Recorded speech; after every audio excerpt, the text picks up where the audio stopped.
दोस्तों, साइंस ने हमेशा से यह जानने की कोशिश करी है कि क्या समय यात्रा करना संभव है और यदि हाँ तो कैसे, या फिर क्या समय यात्रा करके हम भविष्य या फिर भूतकाल में जा सकते हैं। बहरहाल हर वैज्ञानिकों ने समय यात्रा को अपने अनुसार समझाया है।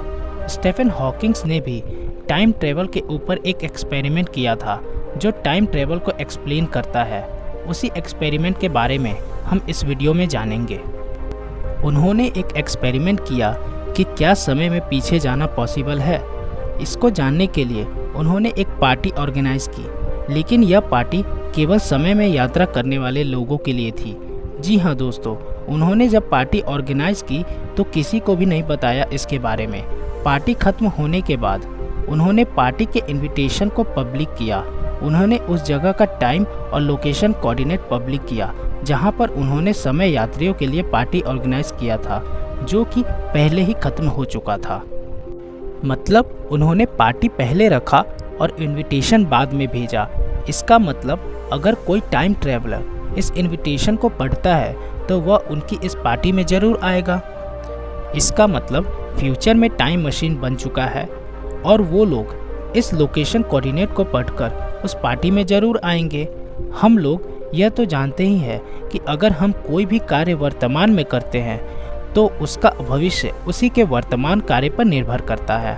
मतलब भविष्य में हमारा वर्तमान भूतकाल होगा और उस पास्ट की जानकारी फ्यूचर में होगी, यानी उस वक्त के प्रेजेंट में। इसका मतलब फ्यूचर के समय यात्रियों को इस पास्ट की जानकारी ज़रूर होगी।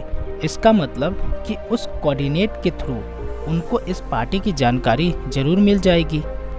मतलब वो पार्टी में भी आएंगे। पार्टी शुरू होने का टाइमिंग 12 बजे की थी। 12 बजते ही हॉकिंस घड़ी की तरफ देखने लगे, लेकिन समय बीतता गया पर कोई भी इस पार्टी को अटेंड करने नहीं आया। चूँकि पार्टी में कोई भी नहीं आया तो क्या टाइम ट्रेवल कर पाना पॉसिबल नहीं है। एल्बर्ट आइंस्टाइन के थियरी ऑफ रिलेटिविटी के अनुसार हम समय की रफ्तार को स्लो कर सकते हैं। अगर स्पीड ऑफ लाइट तक पहुंच सके तो समय धीमा हो जाता है। लेकिन जब भी हम पास्ट की बात करते हैं या फिर नेगेटिव कॉन्सेप्ट को देखते हैं तो यह थ्योरी अप्लाई नहीं होता। यानी इस थ्योरी के हिसाब से हम फ्यूचर में तो जा सकते हैं लेकिन पास्ट में नहीं। लेकिन फिर भी स्टीफन हॉकिंस का टाइम ट्रेवल पार्टी एक अलग एक्सपेरिमेंट माना जाता है। फिर भी सवाल यह उठता है कि अगर टाइम ट्रेवल पॉसिबल है तो उस पार्टी में कोई क्यों नहीं आया। एक थियरी यह कहती है कि पार्टी तो अच्छे से हुई और बहुत सारे समय यात्री भी आए, लेकिन वह यात्री हमारे टाइमलाइन की जगह किसी अन्य पैरेलल यूनिवर्स की टाइम जोन में आए थे।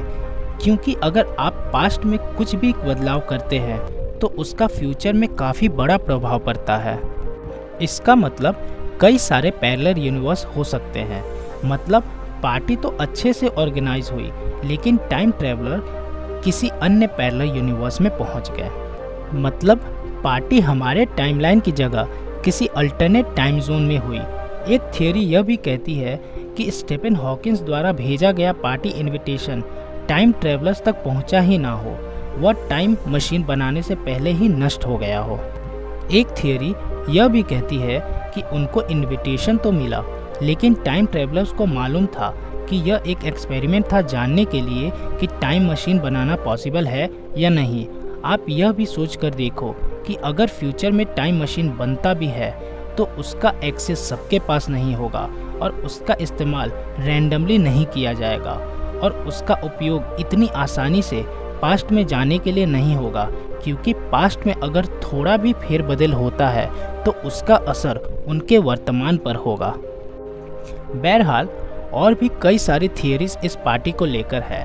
आप अपनी राय कमेंट सेक्शन में इस पार्टी के बारे में ज़रूर बताइएगा। तब तक के लिए टेक केयर।